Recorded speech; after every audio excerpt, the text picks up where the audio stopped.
Welcome back to Market News. I'm your host, and this is Friday, July 10th, 2026. Let's get right into it. Today, the market is buzzing. And honestly, if you only had time to focus on one theme heading into the weekend, it would be artificial intelligence. Because the AI and semiconductor story isn't just running hot today, it's setting records. The headline that grabbed everyone's attention is SK Hynix. The Korean chip titan just announced a $26.5 billion US listing. And let me put that in perspective, that is one of the largest listings ever for a chip company. This wasn't a quiet filing. Wall Street came to watch.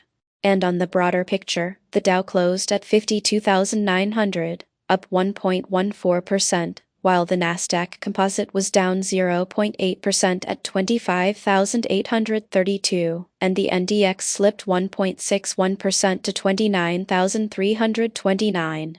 But inside that divergence you had a lot of life. Micron and SanDisk jumped as the Nasdaq topped the key technical level. Delta, Taiwan Semiconductor, AMD, all getting attention. And Nvidia was in the headlines not just for its own movement, which saw heavy volume of over 142 million shares and an 1.39% dip, but because it flashed a valuation signal for the first time in 7 years. That has traders genuinely pausing and recalibrating. And then there's Meta. Meta is set to produce its own AI chips starting in September, according to internal memos. That news rippled through the semiconductor space and helped send AMD higher. So you've got three major players, Nvidia on its own valuation signal, SK Hynix going mega finance, and Meta making its own chips. It is a story that says the industry is accelerating faster than many expected into the third quarter. Let's talk about the technicals for a moment. Out of 10,647 symbols scanned today, you got 11,485 signals. Bearish outnumbered bullish 34-16. A genuinely lopsided read. But the big names tell you this is mostly noise in the small cap space, because on the movers list you had BCPC surging nearly 600%, that is extraordinary, and CLRO doubling, while you also saw TC and LTX decline sharply. So the pattern here is that if you are in the larger caps, AI is still the engine. If you are in the small caps, the sentiment is decidedly nervous. Now, let's pivot. And that pivot is streaming. Netflix is the story in media today. The company is reportedly weighing the launch of live TV channels and app bundles because user engagement has slowed. The stock dropped after hours on the report. Think about what that means for the streaming wars. If Netflix is looking at live channels and bundles, that is a shift from the on-demand binge model that built the company. And if they are also reportedly eyeing FIFA rights, they are casting a wider net for live sports content. That is a significant strategic pivot. It suggests leadership knows the growth curve for pure on-demand needs some help, and that live content could be the next lever to pull. Meanwhile, Disney is making its own moves across content and partnerships. Disney tied Mona to Govi partnerships and brought Mr. Beast to Shark Tank. Disney's own moves are more traditional, big brand IP, cross-promotion, leveraging YouTube native talent. It's a different playbook than Netflix, but both companies are clearly signaling that engagement is the currency of the day. On the consumer staples side, you've got a really interesting split between Coca-Cola and Pepsi. Coca-Cola was reported to have finally beaten Pepsi in the bitter beverage rivalry. That's a headline that consumer brands will talk about for weeks. But Pepsi itself, reported higher revenue and higher earnings, and yet the stock is hovering around a 52-week low. That disconnect between fundamentals and price is worth watching. Sometimes it means earnings aren't enough. Sometimes it means the market is pricing something ahead of the report that you need to dig deeper into. Let's talk geopolitical for a moment because these headlines have real energy. On the Middle East front, reports noted that Trump's plan for peacekeeping troops in Gaza begins with 10 to 20 personnel. The WSJ is running with it. Small numbers to start, but the question is always where that leads. Separately, Ukraine's drones reached into Siberia, imperiling Russian energy assets.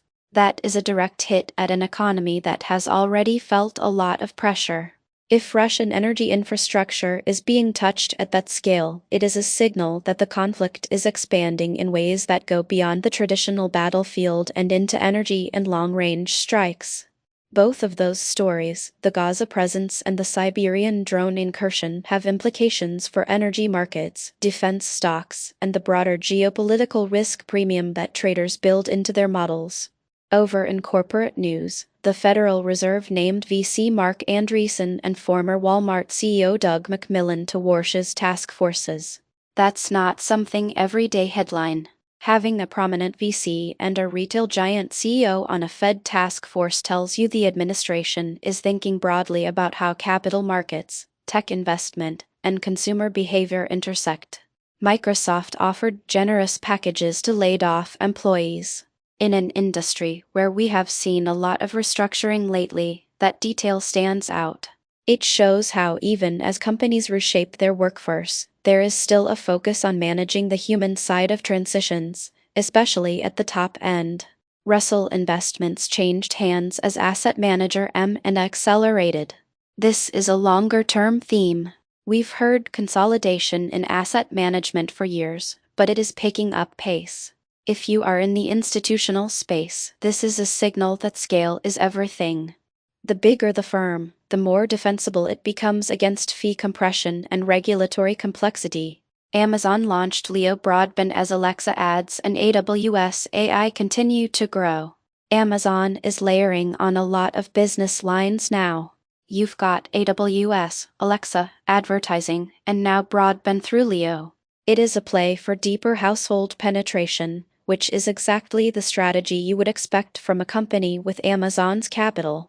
And then one more thing from the smaller cap and mid-cap space. A Google-backed ex-Bitcoin miner revealed a $3.5 billion debt raise. That is a very large number.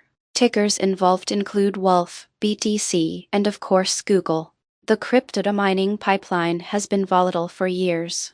This raise tells you one thing: these companies are still fighting for runway and trying to scale despite the rougher macro for digital assets.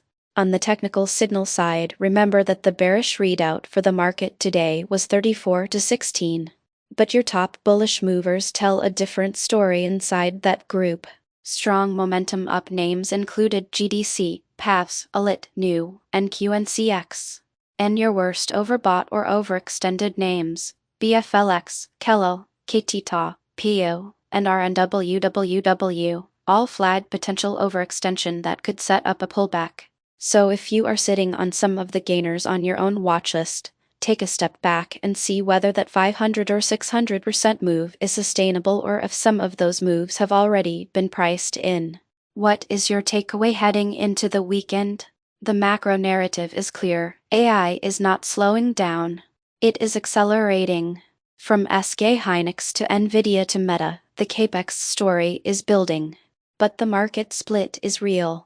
The Nasdaq gave back ground on the day, and the technical signal read was overwhelmingly bearish across 10,000 stocks. So while the biggest names are getting the headline real estate, the signal across the broader universe of publicly traded companies suggests caution. The question for the next few weeks is whether the AI capex cycle can offset broader risk appetite softening.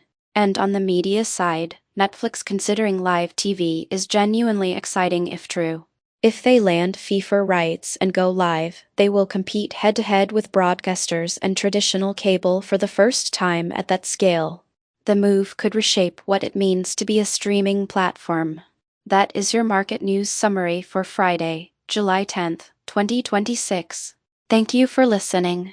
I will see you tomorrow.